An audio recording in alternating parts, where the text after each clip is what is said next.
நீ ஆர்ட்ஸ் தானடா படிச்ச, எப்படி ஐடில வேலை பார்க்குற? எந்த டிகிரினாலும் பரவாயில்லண்ணா. சென்னையில் இருக்க எஸ்எல்ஏ ஐடி ட்ரைனிங் இன்ஸ்டியூட் தான் நான் ட்ரைனிங் எடுத்தேன். மாதம் 30,000 சம்பாதிக்கிறேன்.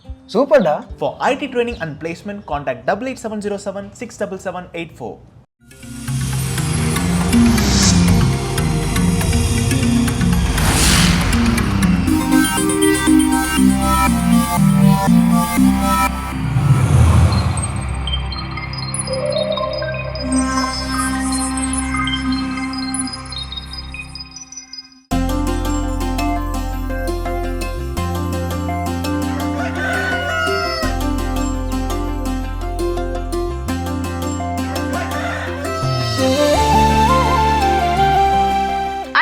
அனைவருக்கும் இனிய காலை வணக்கம். எங்களுடன் இதை நீங்கள் பார்க்கவிருப்பது மாதா தொலைக்காட்சியின் கடவுள் வணக்கம்.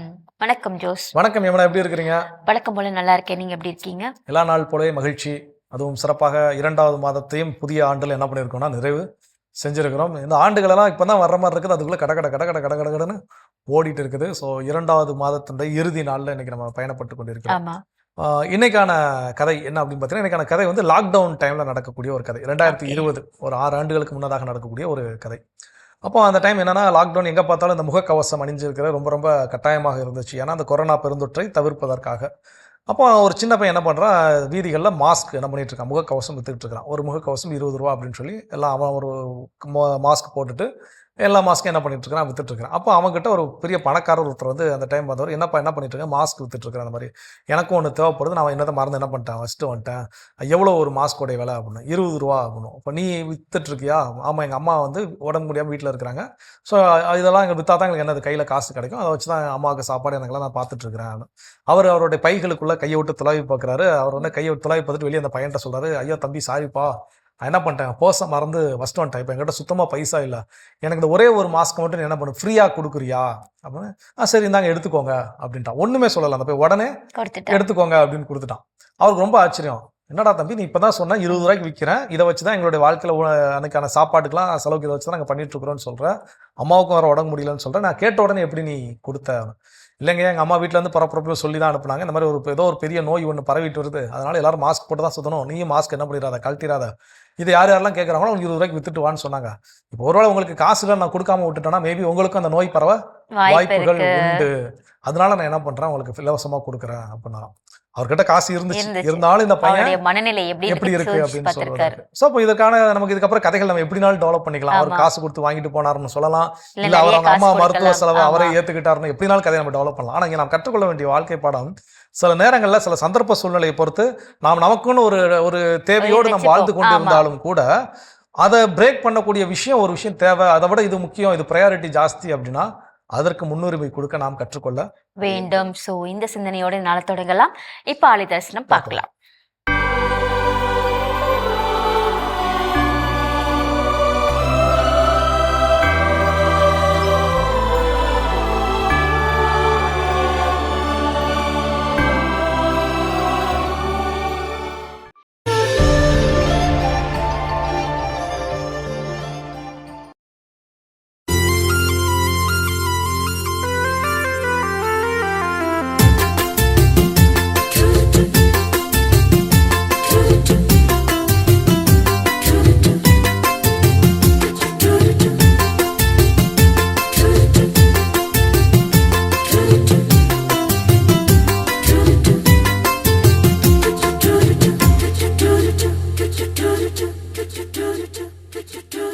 உறவு மலரும் புனித இடம் ஆலயம், உள்ளம் ஒன்று சேரும் இடம் ஆலயம். உறவு மலரும் புனித இடம் ஆலயம், உள்ளம் ஒன்று சேரும் இடம் ஆலயம். உணர்வு பெருகிட உயர்வு அடைந்திட உண்மை வழி செல்லும் வாழ்வும் ஆலயம்.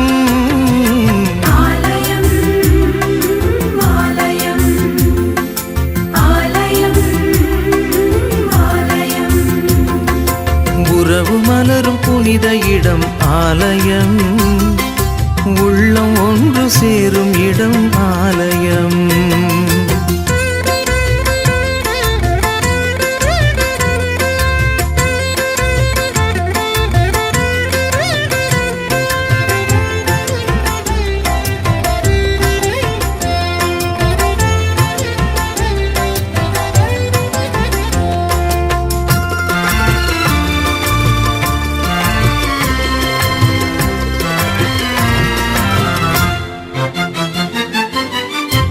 இயற்கை காத்திடும் மாந்தர் வாழிடம்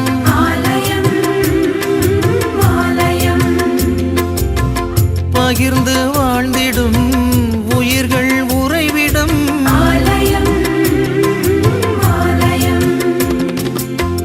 மனிதத்தை உயிரென மதித்திடும் உள்ளங்கள் மானுடர் வாழ்வுக்காய் தனை தரும் நெஞ்சங்கள் நம்பிக்கை செய்தி சொல்லும் நண்பர்கள் உண்மைக்காய் உயிரை இழக்கும் ஜீவன்கள் எல்லோரும் இறைவன் உறையும் ஆலயம் எல்லோரும் இறைவன் உறையும் ஆலயம் உறவு மலரும் புனித இடம் ஆலயம் உள்ளம் ஒன்று சேரும் இடம் ஆலயம்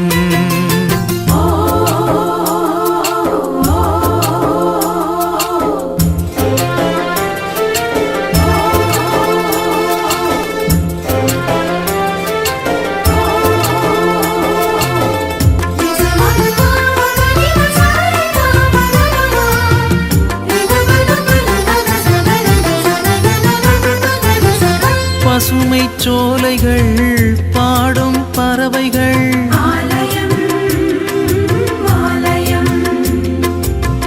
காற்றும் வானமும் கடலும் மலைகளும்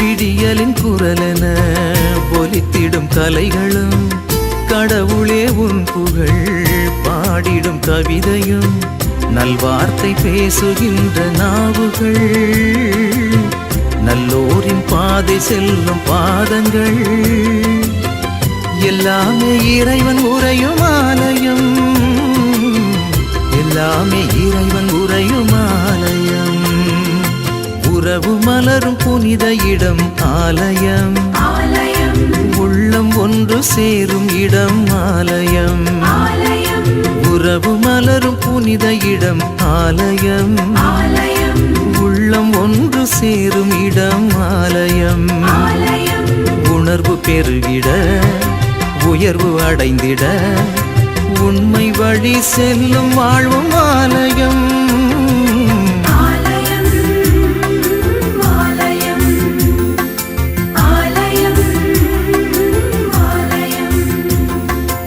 உறவு மலரும் புனித இடம் ஆலயம் உள்ளம் ஒன்று சேரும். சிறப்பான ஆலய தரிசனம் பார்த்தாச்சு. இன்றைய நாளை நம்ம தொடங்கியாச்சு. கண்டிப்பா இன்னைக்கு நம்ம பேசணும் இல்லையா, வாழ்க்கையில நமக்கு ஏகப்பட்ட சந்தர்ப்பம் சூழ்நிலைகள் வரலாம், அதற்கேற்றாம நம்மளோட வாழ்க்கையை வாழலாம் அப்படின்னு சொல்லிட்டு அந்த கதையில நம்ம பார்த்தோம். இன்னைக்கு டாபிக் எப்படிப்பட்டதா நமக்கு இருக்க போகுது? ஸோ இன்னைக்கான சிந்தனைக்கும் கதைக்கும் தொடர்பா அப்படின்னு கேட்டால் நிச்சயமா இல்லை. ஏன் அப்படின்னா இன்னைக்கு மாதத்தோட இறுதி நாளில் இருக்கிறோம். ஸோ இப்போ இந்த இறுதி நாளில் நான் இந்த மாதத்தை குறித்து ஒரு ரெஃப்ளெக்ஷன், ஒரு சுய பரிசோதனை மேற்கொண்டு புதிய மாதத்திற்குள்ள நான் அடியெடுத்து வைப்பதற்கு உதவியாக இருக்கணும். ஸோ அப்போ இந்த மாதத்தில் நான் ரெஃப்ளெக்ட் பண்ண வேண்டிய விஷயங்கள் என்னென்ன அதை தான் தெரிஞ்சுக்க போகிறோம். அப்போ முதல் விஷயம், இந்த மாதத்தில், இந்த பிப்ரவரி 2026 என் வாழ்வில் இந்த மாதத்தில் நான் செஞ்ச அச்சீவ்மெண்ட் என்ன, சாதனை என்ன, அது சின்னதாக இருக்கலாம் பெருசாக இருக்கலாம், என்ன வேணாலும் இருக்கலாம். அந்த சாதனை அப்படிங்கிறது இன்னைக்கு மேடை ஏறி பரிசு வாங்க ஒரு வண்ணம் நம்ம ஏதோ பெரிய லெவலில் பண்ணுறோம், அதுவும் சாதனை தான். ஆனால் அது மட்டும் தான் சாதனைன்னு கேட்டால் கண்டிப்பாக கிடையாது. நம்மளுடைய அலுவலகத்தில் இந்த மாதத்தில் டூர் கூட்டு போயிருந்தாங்க இல்லையா. ஸோ அப்போ அந்த டூருக்கு வெரி ஃபர்ஸ்ட் டைம் என் லைஃப்ல இன்னைக்கு தான் டூரே போயிருக்கிறேன்னு யாராவது சொன்னவங்க இருப்பாங்க தெரியுமா, ஒரு லிஸ்ட், ஒரு பட்டியல். அவங்களுக்குலாம் அது சாதனை, இந்த மாதத்துல செஞ்ச மிகப்பெரிய சாதனை. ஏன்னா இது வரைக்கும் அவங்க அப்படி ஒரு விஷயத்தை என்ன பண்ணதே கிடையாது, செஞ்சதே கிடையாது. அலுவலக நண்பர்களோடோ இல்லை குடும்ப நண்பர்களோடோ எங்கேயுமே அவங்க என்ன பண்ணது கிடையாது, வெளியே சுற்றுலா அப்படின்னு போயிருக்க மாட்டாங்க. ஆனா இந்த மாதத்துல கண்டிப்பா ஒரு 2 பேராவது என்ன பண்ணுவாங்க, இருப்பாங்க. அப்படி இருக்கக்கூடியவங்களுக்கு இந்த மாதத்தில் செய்த மிகப்பெரிய சாதனை எதுன்னு கேட்டா அந்த சுற்றுலா அவர்கள் இந்த மாதத்தில் செய்த மிகப்பெரிய சாதனை. அதுபோல நம்ம லைஃப்ல இந்த மாசத்துல என்னென்ன சாதனைகளை நாம் செய்திருக்கிறோம். ஓகே, தொடர்ந்து பேசலாம். இப்ப அடுத்த பகுதியை நம்ம பார்க்கலாம்.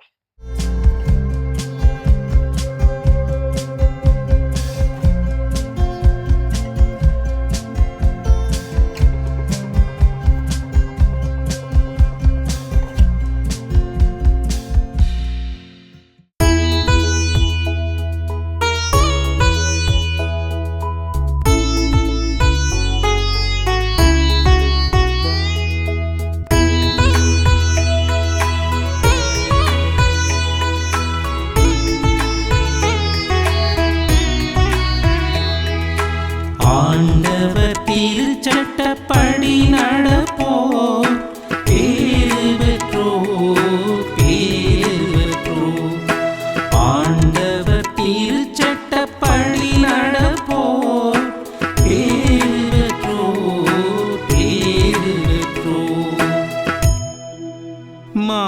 மாசற்ற வழியில் நடப்போர் பேறு பெற்றோர்.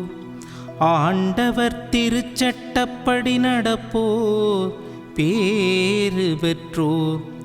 அவர் தந்த ஒழுங்குமுறைகளை கடைபிடிப்போர் பேறு பெற்றோர். முழு மனதோடு அவரை தேடுவோர் பேறு பெற்றோர்.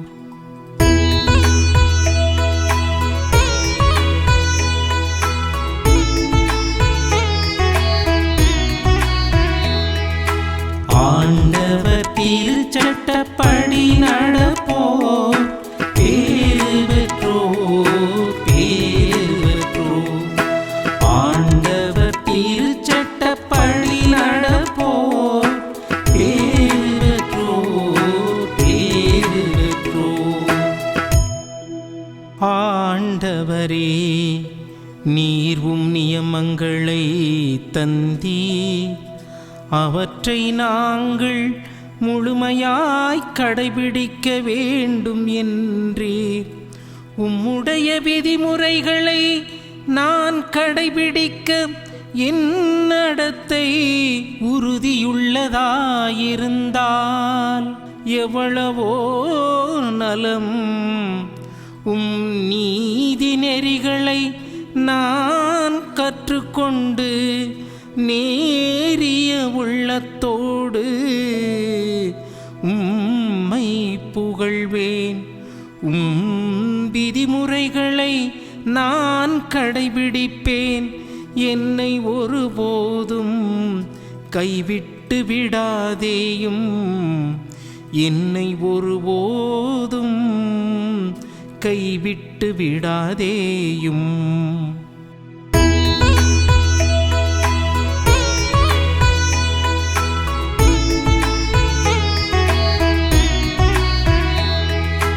ஆண்டவர் திருச்சட்டப்படி நடப்போர் பேறு பெற்றோர் பேறு பெற்றோர்.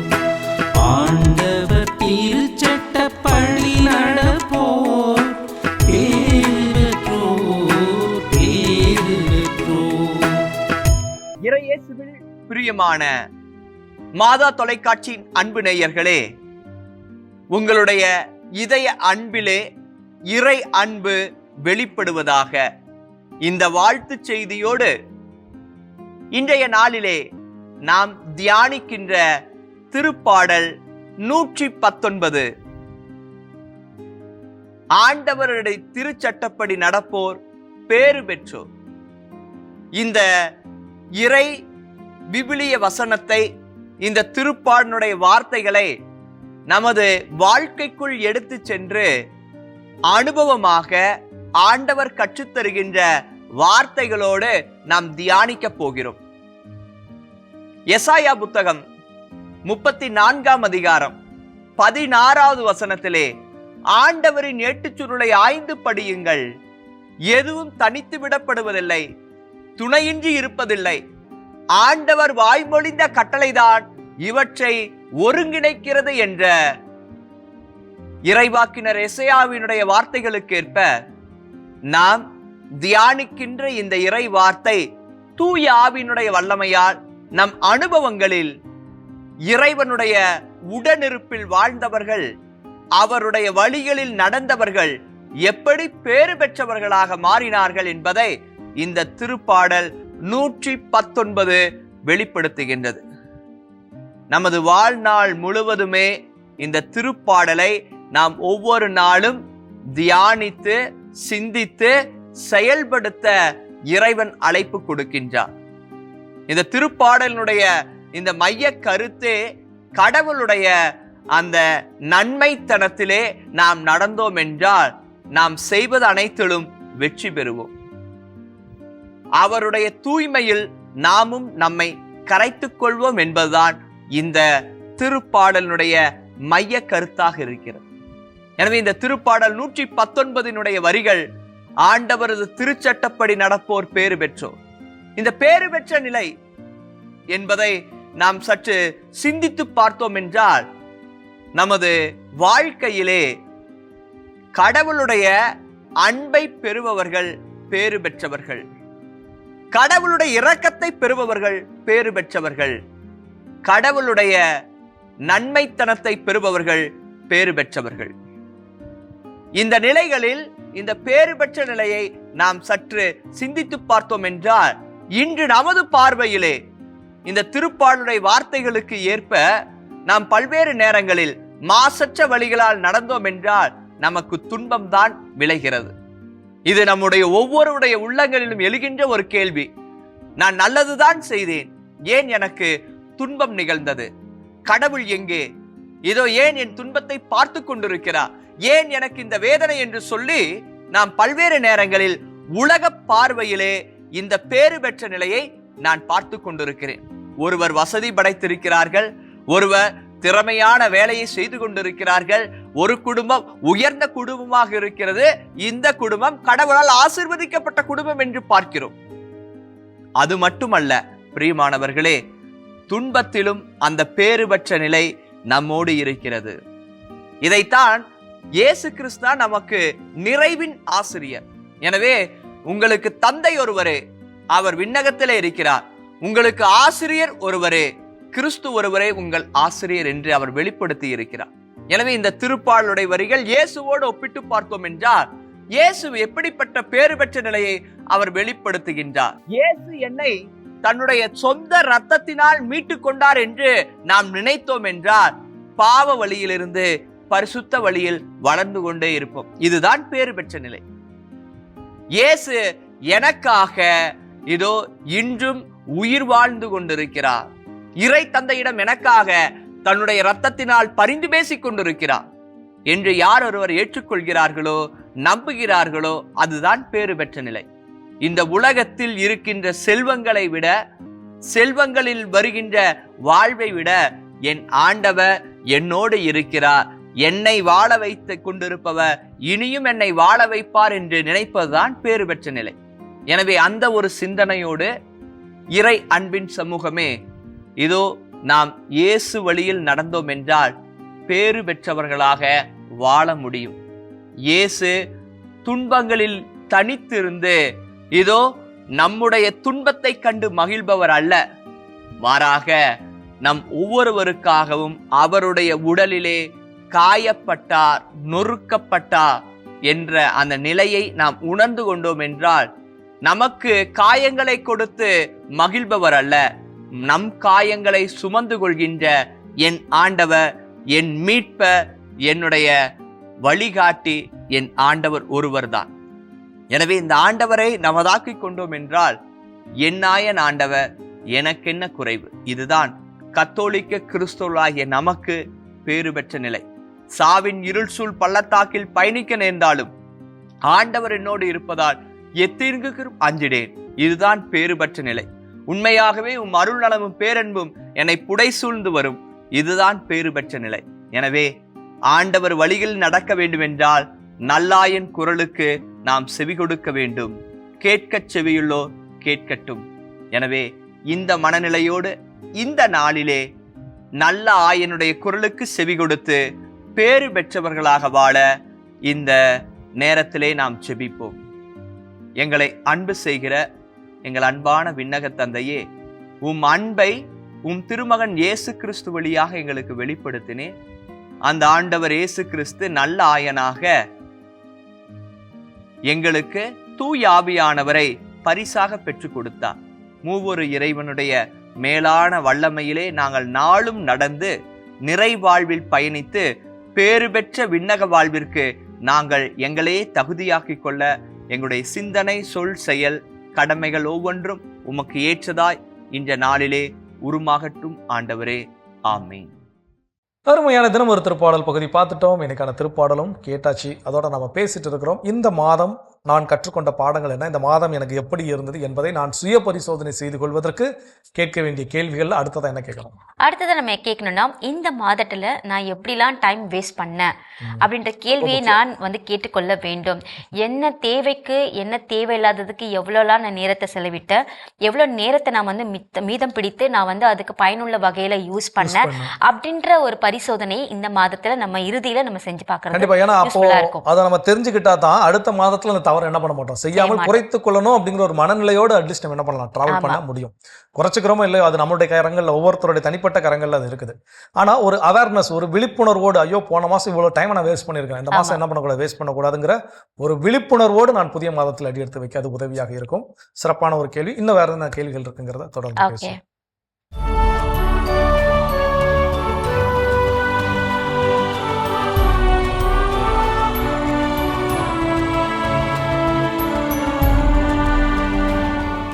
பிப்ரவரி 28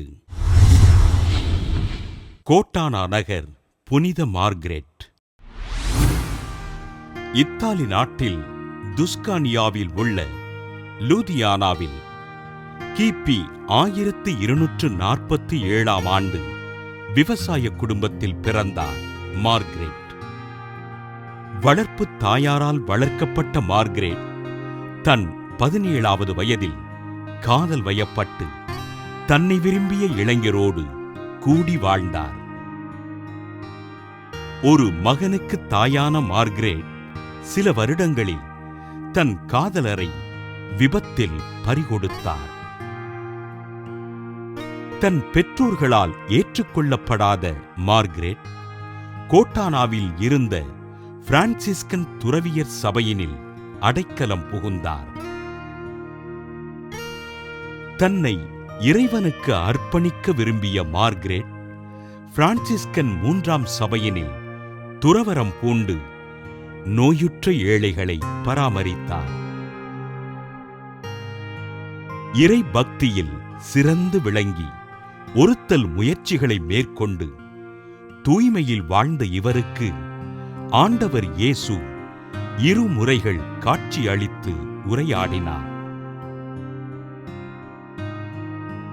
ஏழைகளுக்கும் நோயாளிகளுக்கும் உதவிகள் செய்த மார்கரெட் கிபி 1286 ஆண்டு புதிய துறவர சபையினை தோற்றுவித்து கோட்டானா நகரில் மருத்துவமனையினை கட்டி எழுப்பினார்.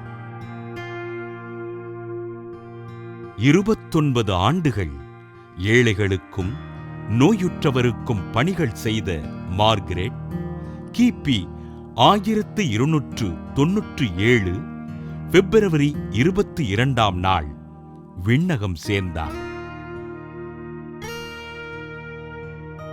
கிபி 1515ஆம் ஆண்டு திருத்தந்தை 10ஆம் சிங்கராயர் இவரை அருளாளராக அறிவித்தார்.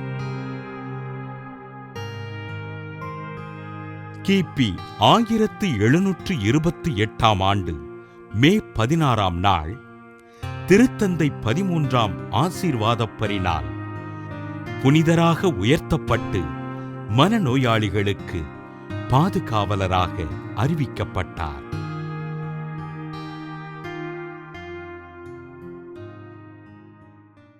கோட்டானா நகர் புனித மார்கரெட் திருவிழாவினை கொண்டாடுகின்ற நாம் கணவரை இழந்து வாடுகின்ற பெண்கள் நம்பிக்கையோடும் மன வலிமையோடும் வாழ்வதற்காகவும் அவர்கள் இறைவனால் ஆசீர்வதிக்கப்படவும் ஜெபிப்போம். சிறப்பான இன்றைய புனிதர் பகுதி நம்ம பார்த்தாச்சு. நாம் இன்னைக்கு பேசிட்டு இருக்கோம் இந்த மாதத்தை குறித்திய ஒரு சுய பரிசோதனையும் செய்து பார்த்துட்டு இருக்கோம் இல்லையா? அடுத்ததா என்ன செய்யணும் நம்ம? ஸோ அடுத்தது என்னன்னா, நம்ம எல்லாருக்குமே ஒரு சில இலக்குகள் அப்படின்னு இருக்குது. அப்போ அந்த இலக்குகளை நோக்கிய பயணத்தில் இந்த மாதத்தில் நான் அட்லீஸ்ட் கொஞ்சமாச்சும் அதை நோக்கி நெருங்கி சென்று இருக்கிறேன், அட்லீஸ்ட் ஒரு %ஆவது நான் மூவ் பண்ணியிருக்கிறேன்னா, இல்லை கிணத்துல போட்ட கல்லு மாதிரி அப்படியே தான் இருக்கிறேனா? இந்த ஒரு கேள்வி ரொம்ப ரொம்ப முக்கியம். அப்போ இந்த கேள்விக்கான விடை, ஆமாம் நான் நிறைய முன்னேறி இருக்கிறேன், என் இலக்கை நோக்கிய பயணத்தில் நான் ரொம்ப தூரம் கடந்து போயிருக்கிறேன், இலக்கு இப்போ ரொம்ப பக்கத்தில் இருக்குன்னா ரொம்ப ரொம்ப சந்தோஷம். இல்லை ஏதோ கொஞ்சம் கொஞ்சம் எப்போல்லாம் டைம் கிடைச்சதோ அப்பப்போலாம் என்ன பண்ணியிருக்கிறேன், செஞ்சுட்டு இருக்கிறேன் அப்படின்னு சொன்னாலும் சந்தோஷம் தான். இல்லை அது கிணத்துல போட்ட கல் மாதிரி அப்படியே தான் இருக்குதுன்னா தான் நம்ம ரொம்ப ரொம்ப திருத்தி கொள்ளப்பட வேண்டிய ஒரு நிலையில இருக்கிறோம். அப்போ இந்த கேள்விக்கான புரிதல் என்ன பண்ணா, இன்னும் புதிய மாதத்துல போறப்ப இன்னும் எவ்வளவு வேலை அந்த மாதத்துல செய்ய வேண்டி இருக்குது, அது ஒரு தெளிவோடு நம்மால் புதிய மாதத்தை தொடங்க முடியும். சூப்பர், கற்றுக்கொள்வோம். இப்போ அடுத்த பகுதியை பார்க்கலாம்.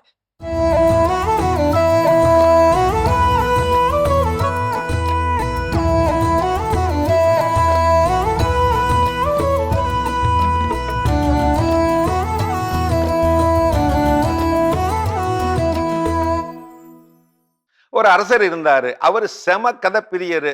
கவிபாட வரும் புலவர்களை எல்லாம் உமக்கு கதை தெரியுமா அப்படின்னு கேட்டு கதை கேட்பாரு. அவங்களும் ஒரு ஊர்ல அப்படின்னு ஆரம்பிச்சு தெரிஞ்ச கதையெல்லாம் சொல்லுவாங்க. அப்படியா அப்படியான்னு ஊழு கொட்டி கேட்டுவிட்டு அடுத்த கதை சொல்லு அப்படின்னு கேட்டு ஒரு கட்டத்துல இவ்வளவுதான் உமக்கு தெரியுமா, இதுக்கு மேல தெரியாதான்னு சொல்லி அவமானப்படுத்தி எகத்தாளமா அனுப்பி வச்சிருவாரு அந்த அரசர். இப்படி நிறைய புலவர்கள் போய் எவ்வளவுதான் கதை சொன்னாலும் அவமானப்பட்டு திரும்பினாங்க. இதை கேள்விப்பட்டு கீழ் திசையிலிருந்து ஒரு புலவர் கிளம்பி வந்தாரு, போய் நின்னாரு. போன உடனே உமக்கு கதை தெரியுமா? தெரியும் அரசே. உமது பெயர் என்னவோ? கதை கடல். மகிழ்ச்சி. உமக்கு எத்தனை கதை தெரியும்? அளவில்லாமல் அரசே. எங்கே ஆரம்பி? இதோ ஆரம்பிக்கிறேன் அரசே. ஆனா நீங்கள் இடையிலே தடுத்து நிறுத்தக்கூடாது. மாட்டேன். நீ ஆரம்பி. ஆரம்பித்தது அந்த கதை கடல். அரச பெருமானே, 4000 யோசனை அகலமும் 100,000 யோசனை நீளமும் கொண்ட ஒரு தடாகத்தில் நீக்கமர நெருக்கி அடிச்சு 7000 தாமரைகள் மலர்ந்துள்ளன. அந்த 7000 மலர்களிலே, தாமரை மலர்களிலே பொன் சிறகுகள் கொண்ட அன்னப்பறவைகள் 8000ற்கு மேல் வந்து அமர்ந்து இளைப்பாரிக் கொண்டிருந்தப்போ காற்றும் மழையும் அடிக்கத் தொடங்க துன்பத்திற்கு ஆளான பறவைகளும் அங்கிருந்த மலை குகையை நோக்கி சொல்லுங்க நல்லா இருக்கு, சிறப்பா இருக்கு, மேலும் சொல்லுங்கள் அப்படின்னு அவரு அரசர் கேட்க விடாமல் சொல்ல ஆரம்பித்தார் இவர். காற்றும் மழையும் அடிக்க தொடங்க துன்பத்திற்கு ஆளான பறவைகளும் அருகில் இருந்த மலை குகையை நோக்கியபடி அவைகளில் ஒன்று புறப்பட்டது, அதற்கடுத்து இன்னொன்று புறப்பட்டது, அடுத்து இன்னொன்று புறப்பட்டது, அப்புறம் வேறொன்று புறப்பட்டது, அதற்கப்புறம் இன்னொன்றும் பிரிதொன்றும் புறப்பட்டது, அதற்கு பிறகு அடுத்ததாக இன்னொன்று புறப்பட்டது, அதுக்கு அப்புறமா பிரிதொன்றும் புறப்பட்டது, அதற்கு பிறகு இன்னும் அடுத்து புறப்பட்டது, அதற்கு அடுத்தும் புறப்பட்டது, அதற்கு அடுத்தடுத்து அந்த பறவைகள் புறப்பட்டு கொண்டு போய்கொண்டு இப்படி அடுக்கிக் கொண்டே போக இடையே அரசர் கதையை தடுக்க முயன்றாலும் விடாமல் அவர் அடுத்தொன்று புறப்பட்டது, ஆகச் சிறந்த அடுத்தொன்று புறப்பட்டது, பிரிதொன்று புறப்பட்டதுன்னு நீட்டிக்கிட்டே போக மீண்டும் தடுக்க முயன்ற அரசரிடம் பொறுங்கள் அரசே பொறுங்கள், அவசரப்படாதீர்கள், 8000 பறவைகளும் கிளம்பி செல்ல வேண்டாமா? இப்படி சொன்ன உடனே பலமா சிரிச்சிட்ட அந்த அரசர் தனது எகத்தாள குணத்தை தூக்கி எறிஞ்சு விட்டு பொன் பொருள் தந்து அனுப்பி வச்சாராம். எப்படி கதை வேணும்னா உங்களுக்கு அந்த முழு கதையை சொல்லட்டுமா? சரி விட்டுருங்க, பாவம் நீங்க காலங்கத்தால. ஆம், வில்லங்கத்துக்கு வில்லங்கமே விடை. எப்பவுமே கதை கேட்கிறவங்களை விட கதை சொல்றவங்களுக்கு கொஞ்சம் குசும்பு சாஸ்தி தான். அம்மா நம்புற மாதிரி ஒரு கதை சொல்லுமா அப்படின்னு புள்ள கேட்க, பொருடா இப்போ உங்க அப்பா லேட்டா வருவாரு, அப்ப நான் ஏன் லேட்டுன்னு கேட்டா அவரு சொல்லுவாரு பாரு, அதுதான்டா நம்புறது மாதிரி ஒரு கதை. ஆம், ஊரக கதைகள். அவை ஊர் கொண்டு போய் சேர்க்கும், சிந்திக்கவும் வைக்கும், செயல்படவும் வைக்கும். அருமையான கதைகள் 1000 பகுதி பார்த்துட்டோம். அதோட எனக்கு நம்ம பேசிட்டு இருக்கிறோம் கடவுள் வணக்கம் நிகழ்ச்சியில. இந்த மாதம் எனக்கு எப்படிப்பட்ட மாதமாக இருந்தது என சுய பரிசோதனை, அதற்கான கேள்விகள். அடுத்ததா என்ன? அடுத்தது என்னன்னா, இந்த மாதத்துல ஏதாவது ஒரு புது விஷயத்த நம்ம செஞ்சிருப்போம். ஒரு மார்னிங் சீக்கிரமா எழுந்துக்கிறதா இருக்கட்டும், இல்ல காலையில வந்து ஒரு எக்ஸசைஸ் பண்றதா இருக்கட்டும், இல்ல காலையில நம்ம ஆலயத்துக்கு சென்று அந்த திருப்பலியை பங்கெடுக்கிறதா இருக்கட்டும், இந்த மாதிரி ஒரு புது விஷயம்லாம் நம்ம செஞ்சிருப்போம் இல்லையா? அதெல்லாம் நம்ம வந்து ஆய்வு செய்து அடுத்த மாதத்திற்கும் அதை கொண்டு செல்வதற்கான பயிற்சிகளை நம்ம வந்து மேற்கொள்றதுக்கு இன்னும் யூஸ்ஃபுல்லா இருக்கும். நிச்சயமா இந்த மாதத்துல என்னென்ன ஹேபிட் எனக்கு ரொம்ப ரொம்ப பயனுள்ளதாக இருந்தது, அதை தெரிந்து கொள்கின்ற பொழுது அந்த பயனுள்ள விஷயத்தை அடுத்த மாதத்திற்கு வேணாலும் எடுத்து செல்ல முடியும். சிறப்பு. இன்னும் இது போல வேற என்ன விஷயம் இருக்குங்கிறத தொடர்ந்து பேசுவோம். அதுக்கு முன்னாடி ஒரு பிரேக் போயிட்டு வரலாம்.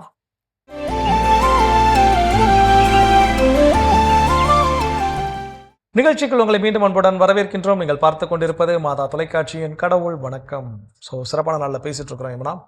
இந்த மாதம் எனக்கு எப்படிப்பட்ட மாதமாக இருந்தது என்பதற்கான ஒரு சுய பரிசோதனை. அதில் அது அடுத்த கேள்வி என்ன? அடுத்த கேள்வி என்னன்னா, இந்த மாதத்துல நான் வந்து சரியான டைம்ல சாப்பிட்ருக்கேனா, சரியான டைம்ல தூங்கியிருக்கேனா, சரியான டைம்ல என்னுடைய வேலைகளை முடித்திருக்கிறேனா, நான் ஒரு பஞ்சுவாலிட்டியா ஆஃபீஸ்க்கு போயிருக்கேனா, எல்லாத்தையும் வந்து இந்த மாதத்துல நம்ம வந்து சுய பரிசோதனை செய்து கொள்ளும் பொழுது அடுத்த மாசம் அதை திருத்திக் கொள்வதற்கான ஒரு வாய்ப்பா கூட நமக்கு இருக்கும். நிச்சயமா ஒரு வாய்ப்பு தான் அது. ஏன்னா ஒருவேளை நான் இந்த வருஷம் எல்லாம் கரெக்டாக செஞ்சிருக்கிறேன், கரெக்டாக தூங்கியிருக்கிறேன், கரெக்டாக என் வேலையை செஞ்சிருக்கிறேன், கரெக்டாக என் உடல் நிலையில் அக்கறை கொண்டிருக்கிறேன் அப்படின்னா வெல் அண்ட் குட், அதை அப்படியே ஃபாலோ பண்ண போறோம். இல்ல அப்படிங்கிற பதில் கிடைச்சிச்சுன்னா இவ்வளவு நாள் ஃபாலோ பண்ணல, அட்லீஸ்ட் புதிய மாதத்திலாவது நம்ம ஃபாலோ பண்ண வேண்டும். சிறப்பு, கற்றுக்கொள்வோம். இன்னும் வேற என்ன இருக்குங்கிறத தொடர்ந்து. ஓகே.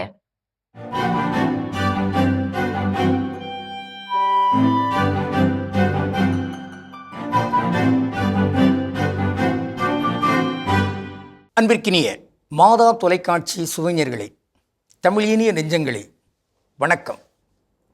திரிகடுகத்தில் இணைந்திருக்கும் உங்கள் ஒவ்வொருவருக்கும் நன்றியின் வாழ்த்துகள். இன்று மீண்டும் 6ஆம் செய்யுளில் நாம் நடமாடுகிறோம். ஆளுமை செல்வங்கள். பிறர் தன்னை பேணுங்கால் நாணலும், பேணார் திறன் வேறு கூறிற் பொறையும், அறவினையை காராண்மை போல ஒழுகலும், இம்மூன்றும் ஊராண்மை என்னும் செருக்கு. இன்று அறவினையை காராண்மை போல் ஒழுகல் என்னும் செய்தியினை ஆய்ந்து பார்க்கிறோம். அது என்ன பொருள்? அறவினையை காராண்மை போல் ஒழுகல். காராண்மை என்றால் வேறொன்றுமில்லை, மழை முகில், கார் மேகம் என்று சொல்றாங்க பாருங்க. கார் முகில், மழை முகில், மழை தரும். அந்த முகில் வந்தால் மழை தரும். அப்படிப்பட்ட அந்த மழை முகில் போன்று உதவுகின்ற அறவினைகளை செய்தல். ஆக அந்த மழை எந்த எதிர்பார்ப்பும் கொண்டிருப்பதில்லை, அது இயல்பாக பொழிகிறது. கடவுள் சொல்வார், நான் அனுப்பும் மழையும் பனியும் இங்கு இந்த மண்ணகத்தில் வந்து எந்த பயனையும் தராமல் வீணாக சும்மா வராது, அது பயனை விளைவிக்கும். இந்த மழை அது பல்வேறு குண நலன்களை கொண்டிருந்தாலும் இந்த இரண்டும் அவற்றுள் மிக முதன்மையானவை. அவை என்ன? அதற்கு வள்ளுவர் ஒரு குறளை மிக அருமையான முறையில் பதிவு செய்கிறார். அது பலருக்கும் தெரிந்திருக்கும். தெரிந்தவங்களாம் சேர்ந்து நீங்கள் இப்போ சொல்லுங்கள். துப்பார்க்கு துப்பாய துப்பாக்கி, துப்பார்க்கு துப்பாயதும் மழை. மழை என்பது என்ன? அதாவது உணவு உண்கிறவர்கள் இருக்கிறார்களே, அவர்களுக்கு உணவையெல்லாம் கொடுத்து தானும் உணவாக வருவது மழை. ஆக மழையே ஒரு உணவு. அது உணவுகளையும் தயாரிப்பதற்கான அடிப்படையாக அமைகிறது. அதைத்தான் அப்படியே நாம் இறை நன்மை ஆண்டவர், நற்கருணைக்கு நாம் ஒப்பிட்டு பார்க்கலாம். கடவுள் நற்கருணை ஆண்டவர் இந்த உலகிற்கு எல்லாவற்றையும் வழங்குகிறார். அவர் சென்ற இடமெல்லாம் நன்மையை செய்து கொண்டு சென்றார். அது மட்டுமல்லாமல் அவரே நன்மையாக வருகிறார், தன் உயிரையே கொடுக்கிறார், உடலையே உணவாக கொடுக்கிறார் என்பதெல்லாம் இதன் பொருள், இதன் அடையாளம். இங்கு எல்லாருமே இந்த கார் ஆண்மை போன்று திகழ வேண்டும். இந்த மழை முகில் போன்று இயற்கை வளங்கள் எல்லாமே செயல்படுகின்றன. மரம் எதை குறித்து அல்லது எந்த பயனை, தனக்கான ஊதியத்தை குறித்து அது நிழல் தருகிறது? அது இயங்குகிறது. அது கடவுளால் படைக்கப்பட்ட ஒரு உயிர். அந்த உயிரினங்கள் எல்லாமே இப்படித்தான். எந்த பலனும் அங்கு எதிர்பார்க்கவில்லை, மாறாக அவை இயங்குகின்றன.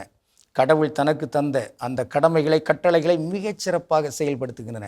எந்த ஒரு தன் நலமோ அல்லது தன் லாபம் என்று சொல்லப்படுகிற அந்த ஊதியமோ இல்லாமல் இயல்பாக இயங்குகின்றன. அத்தகைய அந்த இயற்கையில் ஒரு தலை சிறந்த படைப்பாக படைக்கப்பட்டவர்கள் மாந்தர்கள் என்று சொல்லிக் கொள்ளப்படுகிறார்கள். அவர்கள் இந்த இயற்கையெல்லாம் ஆளுகை செய்வதற்கென்று அங்கு கடவுளுடைய அந்த அறிவோடு, பகுத்தறிவோடு, அவருடைய சாயலால் படைக்கப்பட்டவர்கள். அவர்கள் இன்னும் எத்தகைய மேன்மையானவர்களாக இருந்திருக்க வேண்டும், இருக்க முடியும். அதை இன்று நாம் உறுதி ஏற்றுக்கொள்வோம். ஏனெனில் இத்தகைய மழை முகில் போன்று இருக்கிறவர்கள் தான் உதவ முடியும். உதவி என்றாலே அதனுடைய பொருள் என்ன? உதவி, வேறொன்றுமில்லை. உள் உணர்ந்து தன்னலமின்றி விரைந்து செயல்படுத்துகிற நன்மைதான் உதவி. அதைத்தான் அன்னை மரியா எலிசபெத்துக்கு செய்கிறாங்க. அவங்க யாரும் வலியுறுத்தி சொல்லவில்லை, எம்மா அங்கே போய் உதவி செய்யன்னு சொல்லவில்லை, அல்லது எம்மா நீ எனக்கு வந்து உதவி செய் என்றும் யாரும் எலிசபெத்து வலிந்து கேட்கவில்லை. ஆனால் இயல்பாக கேள்விப்படுகிறார்கள், என்னுடைய உதவி அவர்களுக்கு தேவைப்படுகிறது, நன்று, அதை உள்நுணர்கிறேன். எனவே தன்னலமின்றி நான் விரைந்து செயல்படுத்துகிறேன், அவ்வளவுதான். அதான் உதவி. அதைத்தான் மழை முகில் செய்கிறது. ஆக இன்று நாம் இந்த ஒரு சொல்லை ஆய்ந்து பார்க்கலாம், உள்ளத்தில் பதித்து கொண்டு நாம் பிறரிடம் பகிர்ந்து கொள்ளலாம். மேகம். மேகம் என்றால் தமிழ் சொல் அல்ல, அது சமஸ்கிருதம். அதில் அடிக்கடி நாம் மேகம் என்று தான் பயன்படுத்துகிறோம். அதற்கான தமிழ் சொல் என்ன? தனித்தமிழ் சொல் முகில். முகில். எனவே நம் வீடுகளில் பிறக்கிற குழந்தைகளுக்கு முகில் என்று பெயர் வைக்கலாம். முகிலி, முகிலாள், முகிலினி, இந்த மாதிரிலாம் பெயர் வைக்கலாமே. ஆனால் மேகம் தமிழ் அல்ல. எனவே மேகம் என்பதை தவிர்த்து முகில் என்கிற சொல்லை நாம் அடிக்கடி பயன்படுத்தலாம். இங்கே இந்த செய்யுளில் வருகிற சொல் அது கார், காராண்மை, முகில் என்று நாம் பார்க்கணும். எனவே அன்பு நெஞ்சங்களே, இந்த 6ஆம் திரிகடுகத்தில் வருகிற அந்த செய்தி, இவை எல்லாமே மிக உயரிய பண்பாளர்களுக்குரிய பண்புகள் என்பதை நாம் மறக்காமல் இருப்போம். அதாவது நாம் பாராட்டுதற்குரியவர்களாக இருக்கையில் நம்மை ஒருவர் பாராட்டுகிறார் என்றால் அதை நாணத்தோடு ஏற்றுக்கொள்வோம். பாராட்டுதற்குரிய நிலையில் நாம் இருந்தாலும் ஒருவர் அதை பாராட்டாமல் மறைக்கிறார் என்றாலும் அதை மிக அருமையான முறையில் பொறுத்து கொள்வோம். மழை முகில் போன்று உதவுவதையே அடிப்படை கட்டளையாக, கனவாக நாம் அதை நிகழ்த்துவோம். இத்தகைய செயல்பாடுகளில் ஊறி விரைந்து செயல்படுத்துவோம். ஆக திரிகடுகம் அது நம் வாழ்வின் மருந்தாக தொடரட்டும். கடவுளுக்கு திருவுளமானால் மீண்டும் நாளை திரிகடுகத்தில் இணைந்து மகிழ்வோம். நன்றி, வணக்கம். சிறப்பான திரிகடுகம் பகுதியை நம்ம பார்த்தாச்சு. நாம இன்னைக்கு பேசிட்டு இருக்கோம். இந்த மாதத்துக்கான சுய பரிசோதனை நம்ம செஞ்சுட்டு இருக்கோம் இல்லையா? அடுத்ததான் நம்ம என்ன பார்க்கணும்? ஸோ அடுத்ததான் என்ன கேள்வி கேட்டு தெரிஞ்சுக்கணும் அப்படின்னு பார்த்தீங்கன்னா, இந்த மாதம் 2026 பிப்ரவரியில் என்னுடைய உறவு நிலைகள் எப்படி இருந்தது? என் குடும்பத்தினரோடான உறவு நிலை, என்னுடைய நண்பர்களோடனான உறவு நிலை, நான் வேலை செய்யக்கூடிய அந்த வேலை பார்க்கக்கூடிய தளத்தில் இருக்கக்கூடிய என்னோட உடன் பணியாளர்களுடனான ஒரு உறவு நிலை, இன்னும் இந்த சமூகத்துடனான உறவு நிலை. அப்போ இது எல்லாமே வெல் அண்ட் குட், ஸ்மூத்தாக போயிருக்குது. எனக்கு எந்த சண்டை சச்சரவுகளும் இல்லை. எல்லாமே இந்த மாதம் எனக்கு ஸ்மூத்தாக நடந்திருக்கு. நான் யார்கிட்டையும் தேவையில்லாமல் கோவப்படலை, ஏன்ட்டையும் யாரும் தேவையில்லாமல் கோவப்படலை. இப்படிங்கிற மாதிரியான பதில்கள் கிடச்சிச்சுன்னா இந்த மாதம் நிறைய மலரும் நினைவுகளை கொண்டு இருக்கும் ஒரு மாதமாக கண்டிப்பாக இருக்கும். ஒருவேளை இதில் ஏதோ சண்டை சச்சரவுகள் சில விஷயங்கள் இருக்குன்னா அப்போ அதற்கான குறைகள் என்ன, காரணங்கள் என்ன என்பதை தெரிந்து கொண்டு இனி வருங்காலத்தில் அதை எப்படி அவாய்ட் பண்ணுறது. ஸோ இப்போ எல்லாமே நம்ம என்னென்னா அதை கேள்வி கேட்குறப்போ அது என்ன பண்ணியிருக்கோமோ பண்ணலையாங்கிற ஒரு பதிலை கொடுப்பதோடு மட்டுமில்லாமல் அடுத்து அதை எப்படி வருங்காலத்தில் சரி செய்வது, எப்படி அணுகுவது அப்படிங்கிறதுக்கான ஒரு திட்டமிடுதலை நமக்கு என்ன பண்ணுவோம், சேர்த்து கொடுக்கும். அதற்காக இந்த கேள்வி ரொம்ப ரொம்ப முக்கியம். ஓகே, கற்றுக்கொள்வோம். தொடர்ந்து பேசலாமே. அடுத்த பகுதியை பார்க்கலாம்.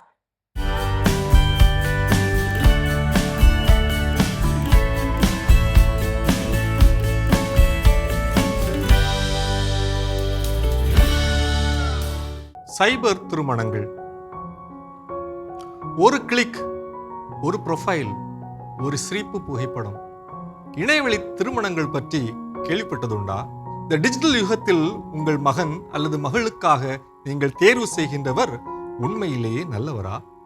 ஆன்லைன் மேட்ரிமோனி தளங்கள் மூலம் ஏற்படும் திருமணங்கள் இக்காலத்திற்கான தொழில்நுட்ப வளர்ச்சியா அல்லது சைபர் குற்றவாளிகளின் வலைவீச்சா? அதற்கான பதிலை வலை உலகத்தில் அருள்வாக்கின் ஒளியில் தேடுவோமா? அருள்வாக்கு பகுதி, தொடக்க நூல் 29. லாபானுக்கு 2 புதல்வியர் இருந்தனர். மூத்தவள் பெயர் லேயா, இளையவள் பெயர் ராக்கேல். லேயா மங்கிய பார்வை உடையவள், ராக்கேலோ வடிவழகும் எழில் தோற்றமும் உடையவள். யாக்கோபு ராக்கேலை விரும்பினார். எனவே அவர், உம் இளைய மகள் ராக்கேலுக்காக 7 ஆண்டுகள் உம்மிடம் வேலை செய்கிறேன் என்றார். அதற்கு லாபான், அவளை அந்நியன் ஒருவனுக்கு கொடுப்பதை விட உனக்கு கொடுப்பதே மேல் என்றான். ஆயினும் இவ்விவிலிய நிகழ்வில் யாக்கோபு 7 ஆண்டுகள் வேலை செய்த பிறகு கூட அவர் விரும்பிய ராக்கேலை மனம் செய்து வைக்காமல் அவருடைய மாமன் லாபான் ஏமாற்றி ஆள்மாறாட்டம் செய்து ராக்கேலுக்கு பதிலாக மூத்தவள் லேயாவை ஏமாற்றி திருமணம் செய்து வைத்தான் என்பதை காண்கிறோம். காலங்கள் மாறினாலும் கோலங்கள் மாறுவதில்லை. இதே ஆள்மாறாட்ட மோசடிகள் இந்த டிஜிட்டல் காலத்திலே ஆன்லைன் திருமணங்கள் என்ற போர்வையில் நாளுக்கு நாள் அதிகமாக நடந்தேறுகின்றன.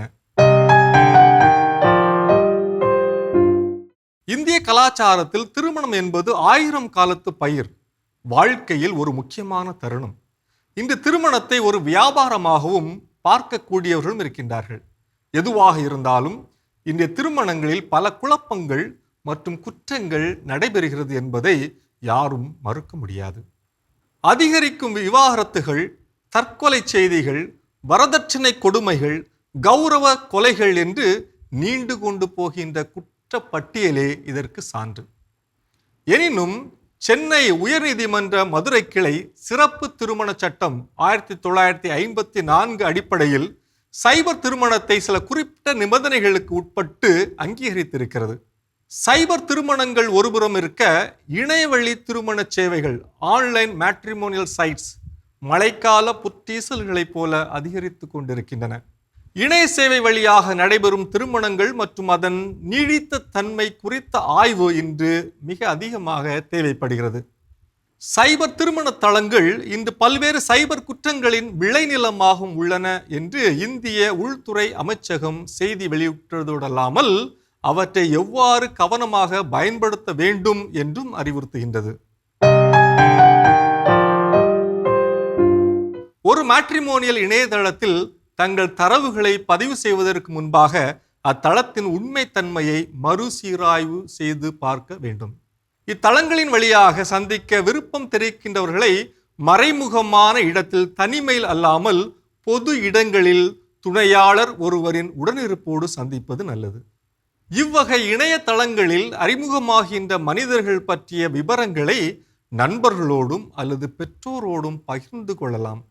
மேட்ரிமோனியல் இணையதளத்தின் வழியாக அல்லது சமூக ஊடகங்கள் வழியாக சந்திக்கும் மனிதர்களிடம் பணத்தையோ அல்லது அந்தரங்க புகைப்படங்களையோ பரிமாறிக் கொள்ளாமல் இருப்பது நல்லது. இணையம் ஒரு மனிதனின் வாழ்வில் எந்நாளும் நீடித்திருக்கின்ற உறவுகளை ஒன்றிணைக்கின்றது. முகம் தெரியாத 2 பேரை அறிமுகப்படுத்தி அவர்களை திருமணம் என்னும் உறவில் இணைக்கின்றது. எனினும் இதயங்களை இணைக்கின்ற இணையம் மோசடியில் ஈடுபடுவதை என்னவென்று சொல்வது? லாபான் யாக்கோபை ஏமாற்றி அவர் விரும்பிய ராக்கேலை மனம் செய்து கொடுக்காமல் மூத்த மகள் லேயாவை மனம் செய்து கொடுத்தது மட்டுமல்லாமல் அவருடைய இளமை கால உழைப்பையும் சுரண்டியதைப் போல இன்றும் இணைய உலகிலே ஏராளமான லாபான்கள், டிஜிட்டல் மாமன்மார்கள் உலாவி வருகின்றனர். எனவே விழிப்பாயிருங்கள். இணையதள மோசடிகள் எந்த வகையிலும் எந்த விதத்திலும் வரலாம். எனவே மிகுந்த முன்னெச்சரிக்கை தேவை. இது வலையுலகம் 360 டிகிரி டிஜிட்டல் உலகிற்கான உங்கள் அகராதி. அருமையான வலையுலகம் 360 டிகிரி பார்த்தாச்சு. அதோட இன்னைக்கு நம்ம பேசிட்டு இருக்கிறோம் கடவுள் வணக்கம் நிகழ்ச்சியில இந்த பிப்ரவரி மாதத்தை குறித்த ஒரு சுய பரிசோதனை. அதில் அடுத்ததா என்ன கேள்வி? அடுத்ததா என்ன சொல்றாங்கன்னா, இந்த பிப்ரவரி மாதம் எனக்கு என்ன கற்றுக் கொடுத்தது அப்படின்ற ஒரு கேள்வி நம்ம கேட்டுக்கொள்ளலாம். எனக்கு நல்ல விஷயங்களை கற்றுக் கொடுத்ததா, இல்ல தீமையான விஷயத்தை நம்ம கற்றுக் கொடுத்ததா, இல்ல நான் இன்னும் வேற ஏதாவது கத்துக்கணுன்ற விஷயத்தை கற்றுக் கொடுத்ததா அப்படின்றத நம்ம ஒரு சுய பரிசோதனை செய்து கொள்ளும் பொழுது நம்ம ஏதோ ஒரு விஷயத்தை கத்துட்டு இருக்கோம், ஏதோ ஒரு விஷயத்துல மிஸ்டேக் பண்ணியிருக்கோம், இந்த மிஸ்டேக் அடுத்த மாசத்துல நம்ம கொண்டு போக கூடாது, இது நல்ல விஷயத்தை கொண்டு போகலாம் அப்படின்ற ஒரு விஷயத்தை இந்த பிப்ரவரி மாசம் நமக்கு கொடுத்திருக்கலாம். கண்டிப்பா. அதாவது நிச்சயமாக இதன் மூலம், அதாவது இந்த பட்டறிவின் மூலம் நாம நல்ல விஷயத்தை தான் நிச்சயமா பெற்று இருப்போம். என்ன அப்படின்னா, எல்லாரிடமிருந்தும் கற்றுக்கொள்ளலாம். ஒரு கொலகாரன் இருந்து கூட என்ன பண்ண முடியும்? கற்றுக்கொள்ள முடியும். எப்படி கற்றுக்கொள்ளலாம்னா, அவனை போல எப்படி இருக்க கூடாது அப்படிங்கிறத நம்மளால என்ன பண்ண முடியும்? கற்றுக்கொள்ள முடியும். அப்போ அந்த வகையில் இந்த பிப்ரவரி மாதம் எனக்கு கற்றுக் தந்திருக்கக்கூடிய செய்தி என்ன?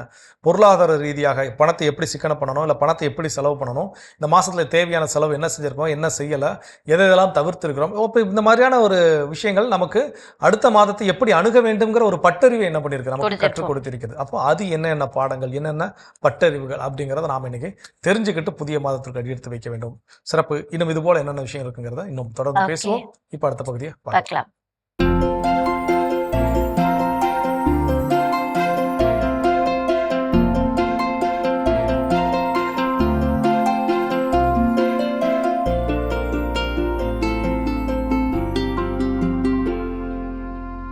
அனைவருக்கும் வணக்கம். இன்றைய பதிவில் நம்ம பார்க்க போகிற ரொம்ப ரொம்ப முக்கியமான விஷயம் என்ன அப்படின்னு சொன்னால், சத்துக்கள். அதை பற்றி தான் ஒரு 2-3 நாட்கள் பேசலாம் அப்படின்னு. ஏன் இந்த அதில் ரொம்ப முக்கியமான சத்து சாம்பல் சத்து. இந்த சாம்பல் சத்தோட முக்கியத்துவம் என்ன? தமிழ்நாட்டை பொறுத்தளவில் திருவள்ளூர் மாவட்டம் ஆரம்பித்து கன்னியாகுமரி வரையிலும், இந்த பக்கம் ஊட்டியில் ஆரம்பித்து நம்ம நாகப்பட்டினம் வரையிலும், இது ஒரு சரிவான நிலம்ங்க. சரிவான நிலம். முக்கிய ஆறுகள் 4ம் மற்ற கிளை ஆறுகளும் சுத்தமாக நிறைய ஆறுகள் இருக்கக்கூடிய ஒரு பகுதி நம்மளுடைய தமிழ்நாடு. ரொம்ப சரிவாக இருக்கும். ஆறுனாலே என்ன, ஒரு பள்ளமான பகுதி. அப்போ மேடுலேருந்து தண்ணி ஓடி வந்தால் தான் அந்த ஆற்றுக்கு வரும். அப்போ அது தொடர்ந்து வருது அப்படின்னு சொன்னால் நிலம் சரிவாக இருக்குது. சரிவாக இருந்தாலே என்ன தவறு அப்படின்னு சொன்னாலே, மழை பெய்யுது முடிஞ்ச உடனே அது வடகிழக்கு பருவமழையாக இருக்கட்டும் இல்லை தென்மேற்கு பருவமழையாக இருக்கட்டும், மழை பெஞ்சு முடிஞ்ச உடனே மழை தண்ணீர் பட்டு வேகமாக ஓடுறப்ப கரைஞ்சு வெளியே போடுற முதல் சத்து சாம்பல் சத்து. கரைஞ்சு முதல்ல வெளியே போகிற சத்து சாம்பல் சத்து. இந்த சாம்பல் சத்தோட முக்கியத்துவம் என்ன அப்படின்னா, நீங்கள் சிமெண்ட்டு பார்க்குறீங்கல்ல, சிமெண்ட் வந்து செவுத்தை பூசுறதுக்கு இறுக்கத்தை உண்டு பண்ணுறதுக்காக செய்யக்கூடிய ஒரு அமைப்பு. அதில் இருக்கக்கூடிய முக்கியமான ஊடு பொருள் வந்து சாம்பல். அந்த சாம்பல் வந்து பிடிச்சிக்க உதவுற 2-3 பொருள்களில் இது ஒரு முக்கியமான பொருள். அந்த சாம்பல் அப்படிங்கிறது ரொம்ப ரொம்ப முக்கியமானது.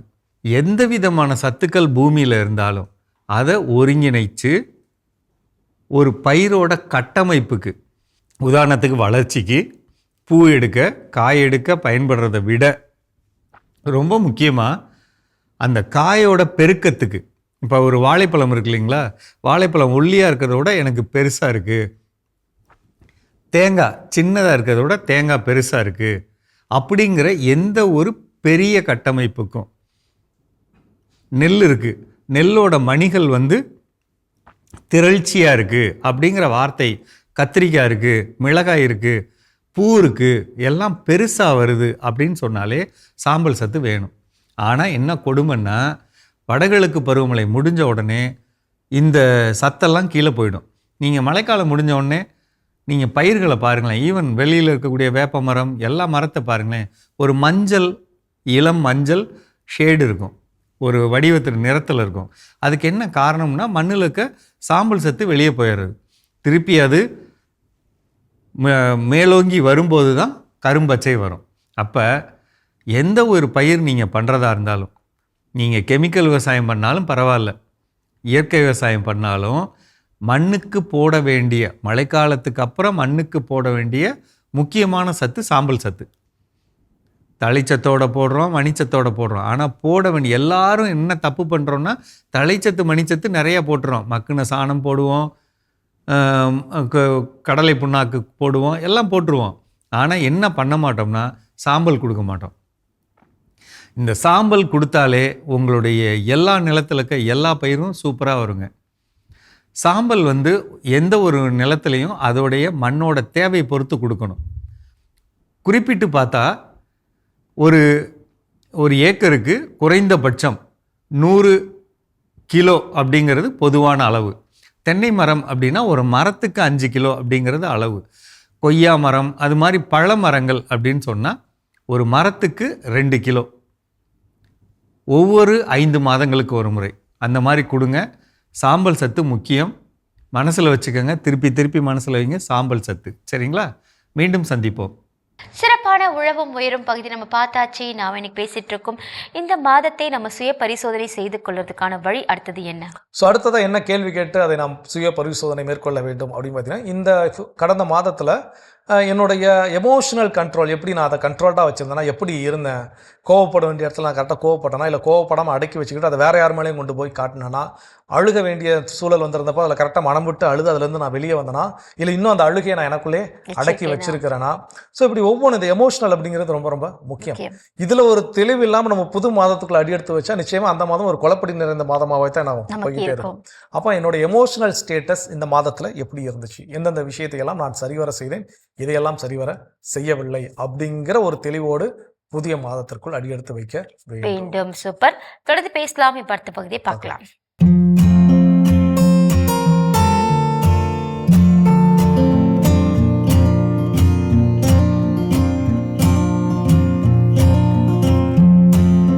உலகெங்கும் வாழும் மாதா தொலைக்காட்சி நேயர்களுக்கு வணக்கம்.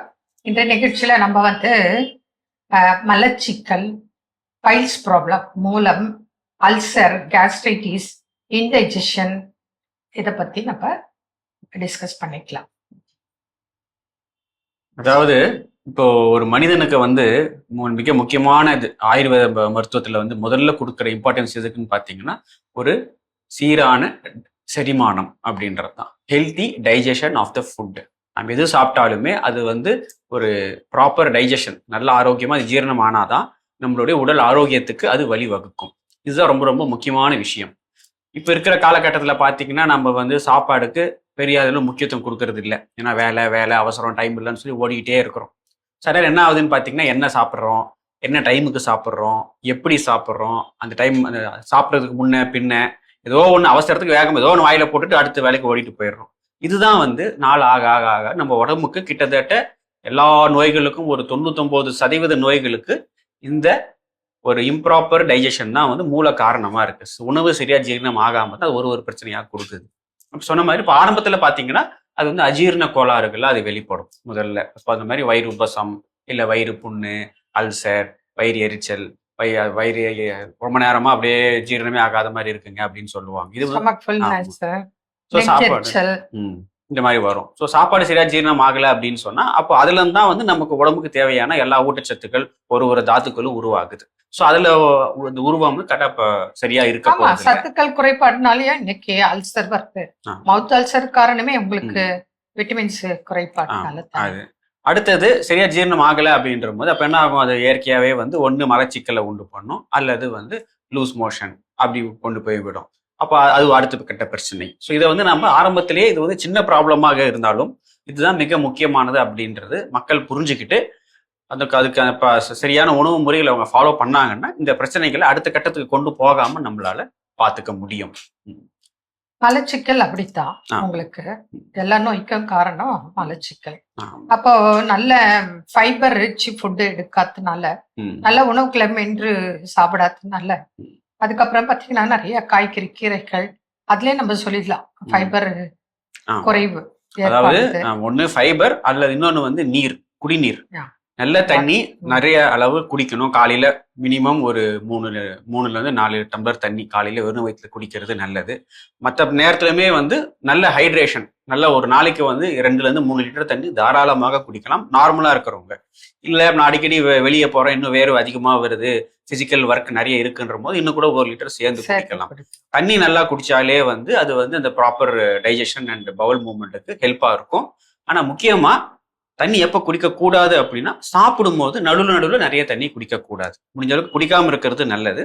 அது எப்படின்னா நிதானமா பொறுமையா மென்று சாப்பிட்டாலே நமக்கு அந்த உமிழ் நீர் வந்து உணவுல நல்லா மிக்ஸ் ஆகும். அப்போ அது வெளிவா நமக்கு விழுங்குறதுக்கு சுலபமாக இருக்கும். நம்ம வேகமா விழுங்கும் போது ஃபுட்டு வந்து ட்ரையா இருக்கும், அது போய் தொண்டையில அடைக்கும். அதுக்கு திரும்ப நம்ம தண்ணி குடிச்சிட்டு வேகமா அது உள்ள விழுங்கிட்டு இருப்போம். அது கூடாது.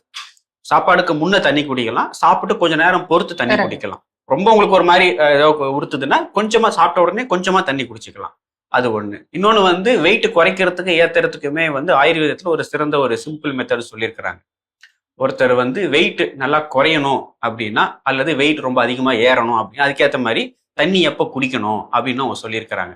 சாப்பாட்டுக்கு முன்ன எவ்வளோக்கு எவ்வளோ தண்ணி அதிகமாக குடிக்கிறாங்களோ அவ்வளோக்கு எவ்வளோ வெயிட் குறையறதுக்கான வாய்ப்புகள் அதிகமாக இருக்கு அப்படின்னு சொல்றாங்க. அது இயற்கை தான். நம்ம சாப்பிட போறோம், அதுக்கு முன்னே ஒரு 2 டம்ளர் தண்ணி குடிச்சிட்டோம் அப்படின்னா ஆட்டோமேட்டிக்கா நம்ம சாப்பிடக்கூடிய உணவோட அளவு குறைய போகுது. அல்லது இருக்கிற வெயிட் வந்து நமக்கு இன்னும் கொஞ்சம் அதிகப்படுத்தணும் அப்படின்னா சாப்பிட்ட பிறகு தண்ணி குடிங்க அப்படின்னு சொல்றாங்க. அப்போ நம்ம சாப்பாடை நல்லா மென்று சாப்பிடுவோம். அப்போ அதுல வரக்கூடிய ஊட்டச்சத்து நமக்கு ப்ராப்பரா உடல்ல போய் கிடைக்கும். அப்போ வந்து உடல் ஆரோக்கியம், உடல் எடையும் வந்து அதிகரிக்கிறதுக்கு அது நமக்கு உதவியாக இருக்கும். அப்படி பைல்ஸ் ப்ராப்ளம் வருவோம். பைல்ஸ்னா என்ன மாதிரி இருந்தா அது பைல்ஸ்னு சொல்லப்படுது. ஆமா, அதாவது இந்த அஜீரண கோளாறு தான் நாள் ஆக ஆக இந்த மலச்சிக்கலா மாறும். சரி, மலச்சிக்கல் தானேன்னு சொல்லி அதை பத்தி நிறைய பேர் கண்டுக்காம விட்டுடுவாங்க. 1-2 நாளைக்கு ஒரு தடவை மோஷன் போறது, இல்லை ரொம்ப டைட்டா போறது, கொஞ்சம் வலியோட வரும், இதெல்லாம் ஒன்றும் பிரச்சனை இல்லைன்னு நம்ம கவனிக்காம விடுறது தான் அந்த ப்ரெஷர் அதிகமாக ஆக ஆக அந்த நமக்கு வந்து அந்த பைல்ஸா வந்து அது அடுத்த கட்டத்துக்கு அது போகுது. இதுதான் வந்து அந்த பைல்ஸ் பிரச்சனை. சம்டைம்ஸ் என்ன ஆகும், இந்த பைல்ஸா போகாம இது வந்து அந்த மூல பிரச்சனையா இல்லாம அந்த வெறும் அந்த மலச்சிக்கலே ரொம்ப அவங்க ஸ்ட்ரெயின் பண்ணி மோஷன் போறதுனால அந்த ஆசன வாயை சுத்தி சில வெடிப்புகள் மாதிரி வர்றதுக்கான வாய்ப்புகள் இருக்கு. அப்போதான் நம்ம ஃபிஷர் அப்படின்னு சொல்லுவோம். இல்ல சில பேருக்கு வந்து ஃபிஸ்டுலா மாதிரியும் அது மாறி வரலாம். ஆமா, பட் எல்லாமே அடிப்படை காரணம் வந்து அஜீரணம் பிளஸ் மலச்சிக்கல். இதுல நடுவில் என்ன ஆகும், ரொம்ப மலச்சிக்கல் அதிகமா போகும்போது வேற ஏதாவது சாப்பிடுவாங்க, இல்ல மருந்து ஓவர் டோஸ் எடுக்கும் போது நடுவில் லூஸ் மோஷன் ஆகவும் வரும். இது ரெண்டுமே வந்து இந்த பிரச்சனைக்கு ஆகக்கூடாது. இதுதான் காரணம். ஸோ அடுத்து அந்த ட்ரீட்மெண்ட் முறையில வந்து முக்கியமா முதல்ல மலச்சிக்கலை அவங்க சரி பண்ணணும். அதுக்கு தான் வந்து உணவு முறைகள், மருந்துகள் அவங்க ஃபாலோ பண்ண வேண்டியது.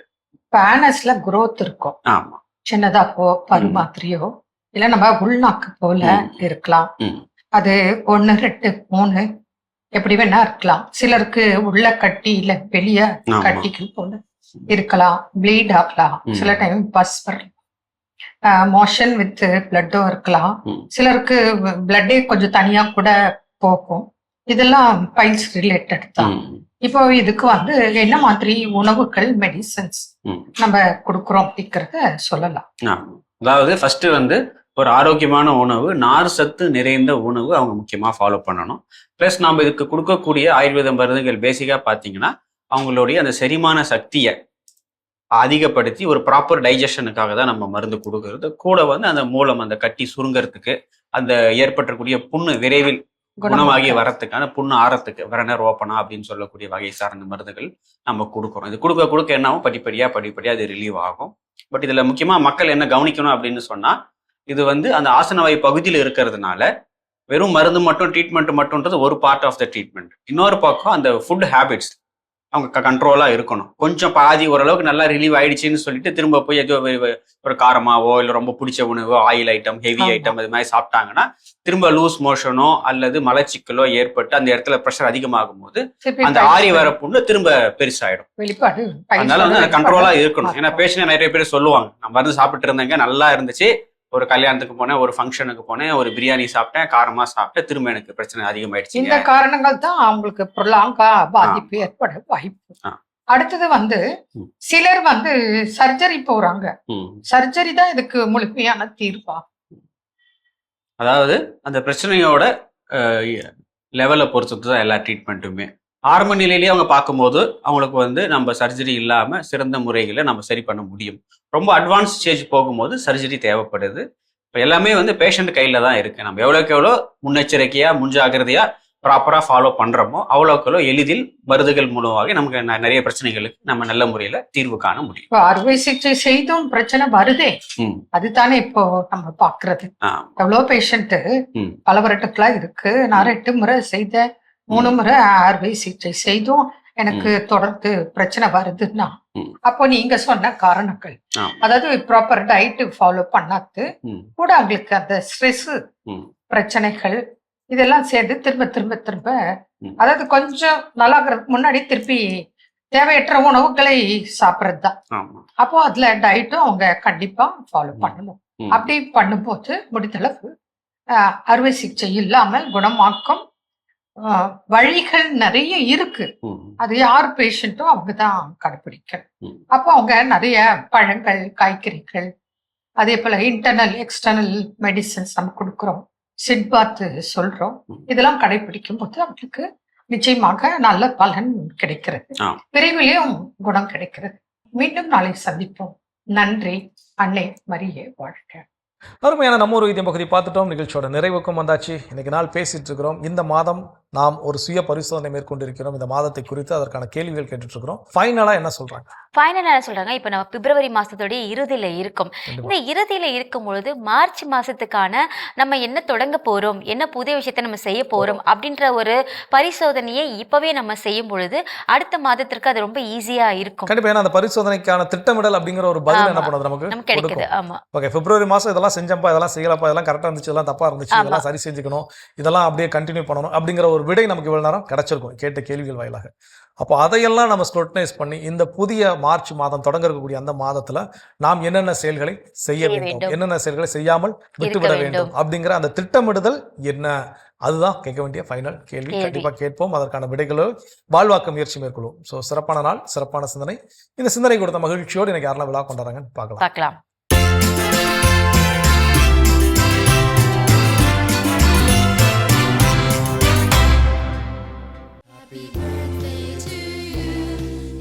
அருட்பணியாளர் அமலதாஸ் எஸ்விடி இன்று தனது பிறந்த நாளினை கொண்டாடுகிறார். இவரை வாழ்த்துபவர்கள் எட்வின், எஸ்தர், ஏர்னஸ்ட், ஏஞ்சல், குடும்பத்தினர், உறவினர்கள் மற்றும் நண்பர்கள்.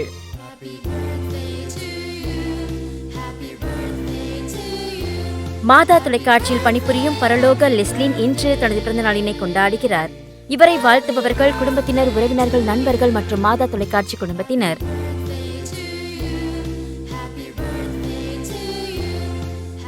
ஸ்கார்லெட் ஜியானா வில்லியம் இன்று தனது பிறந்த நாளினை கொண்டாடுகிறார்.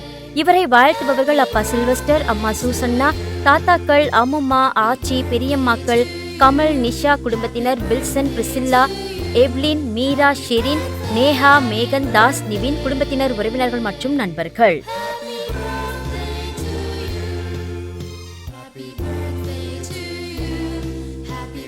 ரியான் டேனிஷ் இன்று தனது 2ஆம் ஆண்டு பிறந்த நாளினை கொண்டாடுகிறார்.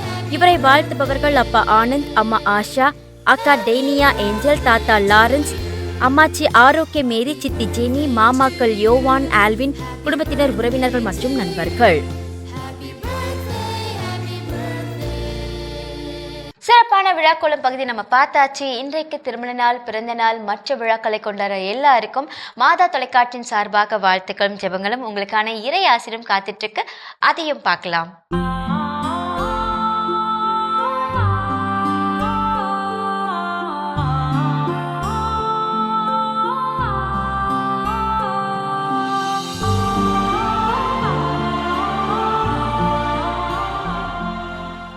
இந்த மாதா தொலைக்காட்சியை பார்த்து கொண்டிருக்கின்ற உங்கள் அனைவருக்கும் என்னுடைய ஆசிரையும் வாழ்த்தையும் கோரிக்கொள்ளுகிறேன்.